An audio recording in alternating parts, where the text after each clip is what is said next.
Assalamualaikum warahmatullahi wabarakatuh.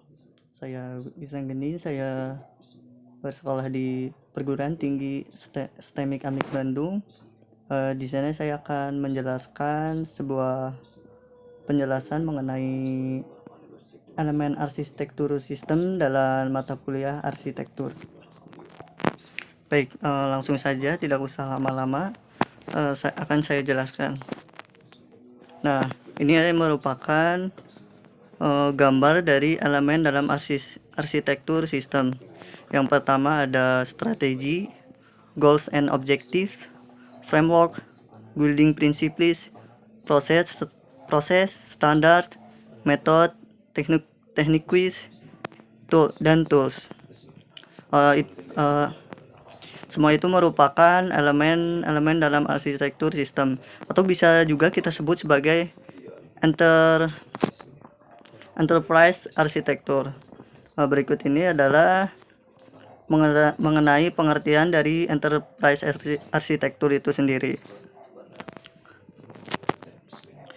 Enterprise arsitektur itu sendiri adalah merupakan perangkat kunci untuk mendokumentasikan, menganalisis, dan mengelola struktur yang kompleks pada suatu enterprise, dan membentuk bagian dari satu framework arsitektur yang menggambarkan informasi yang diperlukan untuk satu arsitektur lengkap.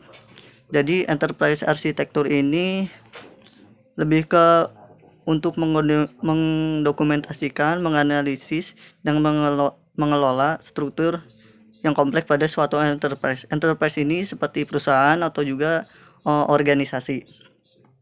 Begitu. Jadi enterprise arsitektur itu arsitektur yang digunakan untuk menganalisis, mendokumentasikan, mengelola struktur pada sebuah perusahaan atau juga organisasi gitu. Baik.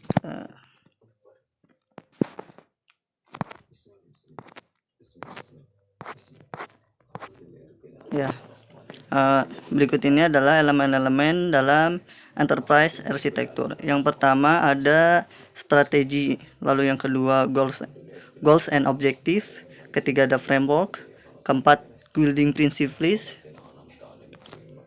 lalu yang kelima ada proses, metode, cara, standar, tool atau alat. Yang pertama ada strategi. Apa itu strategi? Strategi yaitu yang diterapkan harus sesuai porsi dan dari organisasi tersebut. Maksud di sini adalah sesuai dengan kesanggupan yang dimiliki oleh organisasi. Setelah strategi sudah direncanakan dengan baik, maka akan menentukan tujuan yang akan dicapai selanjutnya. Lalu yang kedua ada goal and objective. Goal and objective itu sendiri adalah tujuan-tujuan. Maksudnya tujuan-tujuan kecil ini biasanya harus tercapai demi mencapai tujuan yang lebih besar. Tujuan di sini merupakan hal yang harus dicapai di dalam perusahaan tersebut. Selain itu, framework juga mempengaruhi tujuan organisasi tersebut. Framework sangat dibutuhkan karena dengan menggunakan framework, sebuah aplikasi akan tersusun dan terstruktur dengan rapi. Lalu selanjutnya yang ketiga ada framework. Nah, framework enterprise arsitektur framework adalah suatu alat yang bisa digunakan untuk mengembangkan cakupan luas dari arsitektur yang berbeda. Menurut Siok Council 2001, untuk mencapai goals dan objektif maka diperlukannya framework. Untuk mencapai tujuan yang sudah saya sebutkan tadi, maka diperlukan framework itu agar memudahkan kita dalam mengembangkan sistem yang akan kita bangun. Lalu yang keempat ada building prinsip panduan. Building principles atau prinsip panduan. Nah, prinsip panduan itu sendiri adalah prinsip-prinsip arsitektur merupakan landasan dasar menuju pengembangan arsitektur enterprise. Selain kita memperhatikan semua elemen yang ada, tetapi dalam prinsip panduan ini harus menjadi peran yang penting dalam menjalankan sistem yang ada di suatu organisasi. Nah, jadi prinsip-prinsip arsitektur ini bisa jadi panduan gitu buat untuk menjalankan sistem yang ada di suatu organisasi itu gitu. Lalu selanjutnya yang nomor 5 ada proses atau urutan. Proses atau urutan dalam arsitektur ini yaitu urutan pelaksanaan atau kejadian yang saling terkait yang bersama-sama mengubah masukan menjadi keluaran. Maksud di sini adalah dari semua elemen yang ada di sebuah organisasi tersebut haruslah sesuai dengan urutannya karena menentukan keberhasilan di dalam organisasi tersebut. Jadi kalau untuk urutan atau proses pelaksanaan ini yang ada dalam suatu organisasi harus sesuai urutannya gitu, agar karena untuk menentukan keberhasilan di dalam organisasi tersebut. Lalu yang keenam ada metode. Metode di sini adalah yaitu jalan atau cara yang harus ditempuh untuk mencapai suatu tujuan. Sehingga ada dua hal penting yang terdapat dalam sebuah metode, yaitu cara melakukan sesuatu dan rencana dalam pelaksanaannya. Metode merupakan salah satu hal yang penting dalam pembuatan perangkat lunak. Dengan metode, pembuatan program akan melakukan langkah-langkah dan tindakan-tindakan yang sesuai dengan metode yang ada.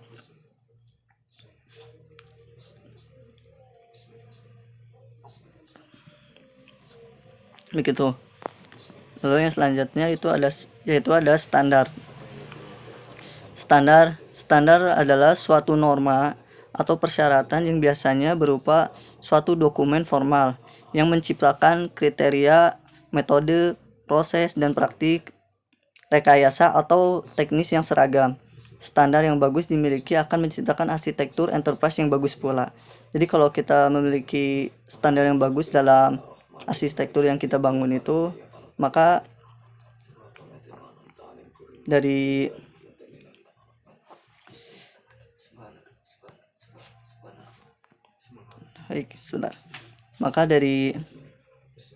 arsitektur dari standar yang bagus yang kita punya itu akan menciptakan arsitektur enterprise yang bagus pula atau organisasi perusahaan yang bagus pula sesuai dengan standar yang kita miliki tadi yang bagus. Lalu yang terakhir yang ke-8 adalah ada tools atau alat-alat.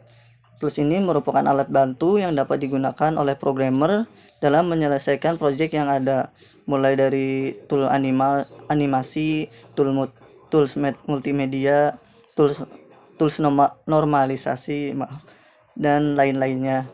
Misalnya ada X3D, Power Designer, Paintshop Pro, dan lainnya. Baiklah, kesimpulannya jadi enterprise arsitektur itu atau elemen-elemen yang telah saya jelaskan tadi, jadi elemen-elemen itu merupakan tolak ukur keberhasilan suatu arsitektur